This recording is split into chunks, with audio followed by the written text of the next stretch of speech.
That's perfect. All right. Hello, people of the internet. Thank you guys for checking out another episode of the 15-Minute BJ. I'm BJ. And today I am joined by a very lovely and talented guest. We've got Melanie Medina in the house. Say hello, Melanie. Hello. Melanie is a fellow songwriter from down here in San Diego. I got a lot of respect for her songs. She's very good at what she does. And she plays a very honest style of music, which is something I appreciate. But we'll get into all that in a little bit. First, I want to let her give a chance to introduce herself. So tell us a little bit about yourself, Miss Melanie. Well, I play guitar and sing and write songs. I don't know, this is always a hard question to answer. I'm the best at what I do. No, let's see. How long have you been playing guitar for? And how old are you? I'm 21. Been playing guitar for like 9 years, I think. So you started when you're 12. The typical guitar age. Yeah. It seems like you got somebody like when they started, I was 12. Pretty much, and typical guitar reasons, The rebellious too. teenage angst. I got to get a guitar, right? Yes, I just wanted to be like this cool guitar player. Cool. Well, so you've been playing guitar for 9 years. What are some of your influences? Like, why guitar? Probably the same reason, like, you know, a lot of people play guitar, just it's so ubiquitous to like American pop music. I don't know. Blink-182, Linkin Park, like all those people were my heroes. Blink-182 is the same reason. That's why I got that guitar. Yeah. So let's see. You got great influences, and it shows through your music because, like I said earlier, you have a very honest style of writing. Is there anything that you typically draw from when you're writing songs, or how does it come? It just comes about? Sometimes, but most of the time it's just me being really salty, and then I need an outlet for that, you know? I think over time, my inspiration has changed a lot, you know, like in high school, for example, when I was doing the majority of my songwriting, because that's kind of the only thing I did on guitar, it was just like my external diary, I guess.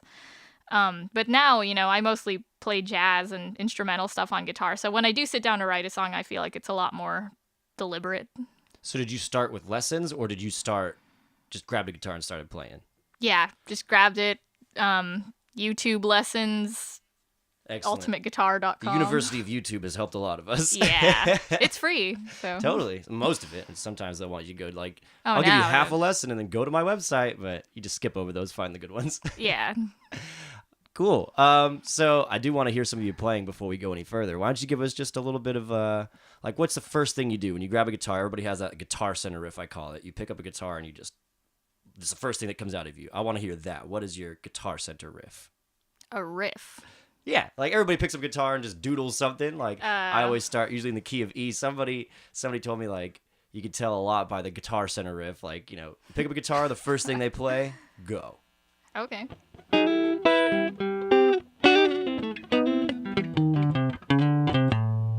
So you'd be the person that I'd hate to sit next to in Guitar Center because I'd play a shitty Blink-182 riff and you'd come out with something cool like that. That's so good. So you like to play jazz, you said. Is that like your biggest musical influence, you'd say, is like when you're writing your originals, you're like, I got to keep this jazzy? Or do you just kind of go in like, this song sounds this way? I don't really make that much of a conscious effort to be jazzy, and it's kind of funny because like ever since I saw La La Land, I was like, yeah, I'm never gonna be that like freaking cringe-worthy like I'm so jazz artist. Yeah. I hated that movie. Side note, but yeah, I don't know. I just play like whatever comes out. Like I said, at this point, it's hard to say like organically this is how I write songs because I feel like it's a lot more deliberate considering how I've been playing music and the habits I've formed like majoring in music. Yeah. So you're majoring in music now. You go Yeah. to San Diego State, correct? Yeah. Excellent. And how long have you been there doing that? This is my 5th year and hopefully last. Awesome. So you're getting a degree in music, or what's your Yeah. degree? Awesome. Jazz studies, guitar, So what do you do with a emphasis. degree in jazz studies? starve. Well, I mean, you're well on the right path. You're already a musician, so you're halfway there. Yeah, I mean, like, oh, that's funny because if any like of my jazz player friends hear this, they're either gonna cry or get mad. But as a jazz musician with like a jazz degree, I guess you just freelance and hope either that or go in education. I was gonna say you teach a lot of lessons too, right? Yes, So, I do. So that's something we're also kindred spirits on. I teach a lot of lessons to kids. What are your age ranges that you work with? Right now, I teach private lessons to like middle and high schoolers, and then I also teach like a group ukulele class, and from there we get like all ages. Nice. What's your favorite age to work with? That is a tough one because I've gotten, good and bad students from all age groups. I think high school is my favorite. Yeah, it's not so much I feel like the age, it's more like the interest level. Because Yeah, I always teach exactly. elementary school kids, but you always have, from kindergarten to sixth grade, the dexterity level is just through the roof, some of them, and some of them, like, they can't even write their name somehow. So, Yeah. You got to figure out who wants to do it first, and then who you can foster their actual talent. Because some of them, we're not all meant to be musicians. It's fine. Yeah. Yeah, exactly. That's what I want to impart to my students most of all. Like, yeah, this doesn't have to be your favorite thing in the world just because it's mine. Like, Right. Most people, their parents just stick them in it to, be another activity on their calendar. And that's totally fine. I just hope they can get, whatever they can get out of it. Yep. And that's where I think a nice segue comes in. I'd like you to play a song, and I think you know which one. I think so. It's about teaching lessons and the frustration of teaching lessons to kids. So I'll let you guys give it a little introduction, and then just take it away and play it for us. Okay. Well, yeah, this is a song called Practice Your Goddamn Scales for Once. And I'd like to say that this is not how I always feel about my students, only sometimes. Sure. Yeah, sure.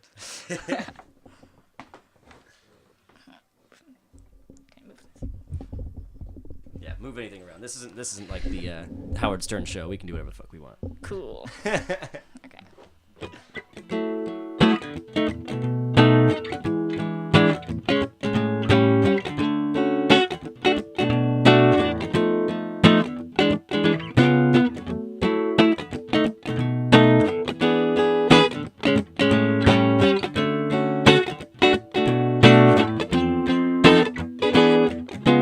How can you have had a busy week? You're 10 years old and telling me that you're stressed. Had a test, got second in the spelling bee. How can you wonder at the notes with fingers curled like dying roach legs? It's been months and back in black is all we've done. So you were on the losing team during dodgeball in PE, and your mother in her negligence put spinach in your lunch.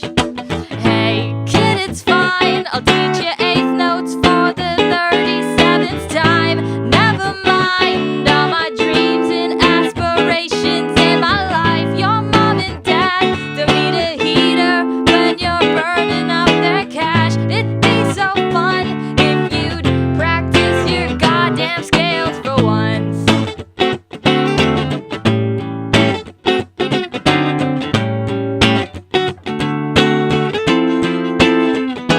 Hey, Mrs. Johnson, tell me why your kid can hardly play the line, but she's got the latest episode of Flapjack memorized. She bats her Bambi eyes and pouts, and your parental power's out.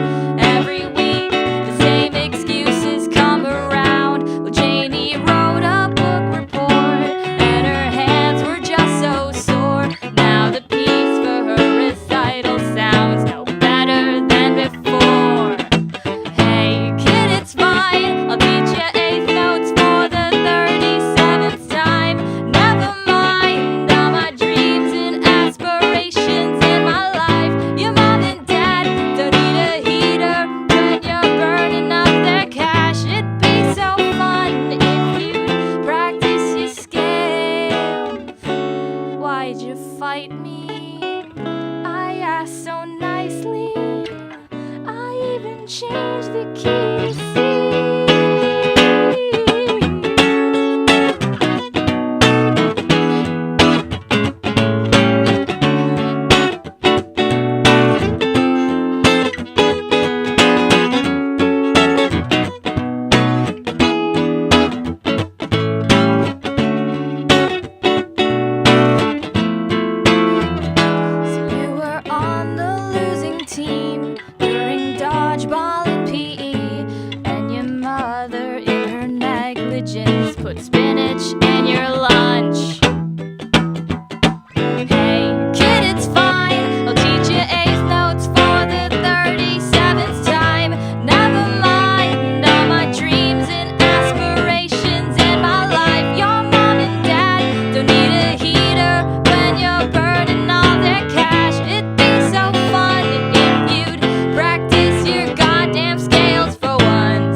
Yeah, the internet is exploding right now with applause, I'm sure. All 5 of us who are listening to this podcast. Awesome. Thank you for that. That was an excellent song. So that's my favorite song that I've heard you play. I say it every time. I love that fucking song. So we're actually going to be trying to record a fancier version of that for you guys to listen to. So be on the lookout for that. We're coming to the close of the 15-minute BJ here. Before we go, though, I just want to give Melanie a chance to get anything out there that she wants to say. Do you got anything, any shout-outs you want to make? Anything you want people out there to check out? You got like a SoundCloud page or a Facebook page, or what do you got out there for us? Yeah, I have SoundCloud and Facebook. So for both of them, it's whatever.com/Melanie Medina Music. So SoundCloud and Facebook. Excellent. We're going to have those links, too, in the description below. So if you guys do want to check her out, please do so. Get down there, click those links, and check out Melanie Medina's music. We got time for probably one more song, so I'm going to leave this one up to you. If there was one song you could play before Donald Trump drops the big bomb that kills us all, and it's the last thing you had out there, what would it be? Probably Millennial Love Dance. Well, let's hear it.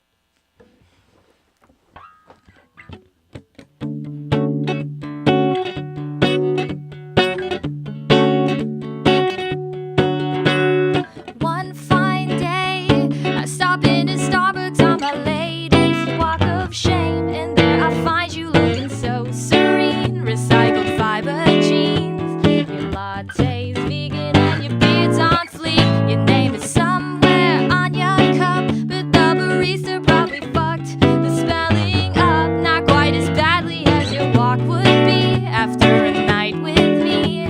Semicolon, space, close parenthesis. Millennial love dance. It's like Tinder for the outernet.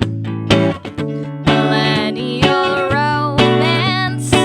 Share my apartment and my student loan debt. I knew, baby, we were meant to be when you looked up at me from your iPhone screen. So, my lover, don't walk out. Let's give him something to blog about.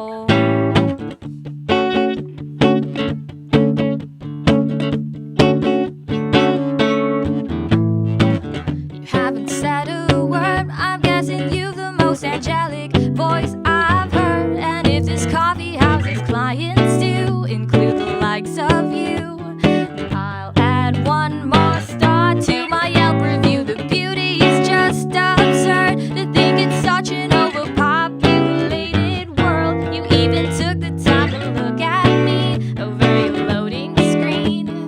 Baby, I'm consenting affirmatively. Millennial love dance. It's like Tinder for the outernet. Millennial romance. Share my apartment and my student loan debt. I knew, baby, we were meant to be when you looked up at me from your iPhone screen. So, my lover, don't walk out. Let's give him something to blog about. 'Cause I can see our glory years ahead together. Argue as we build IKEA beds together. Wait for you to watch The Walking Dead together. We can rage in tandem at our justice system. Post progressive statuses and tag you in them. Never own a home or make enough for children.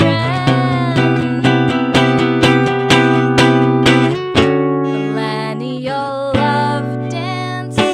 It's like Tinder for the outernet. Millennial romance.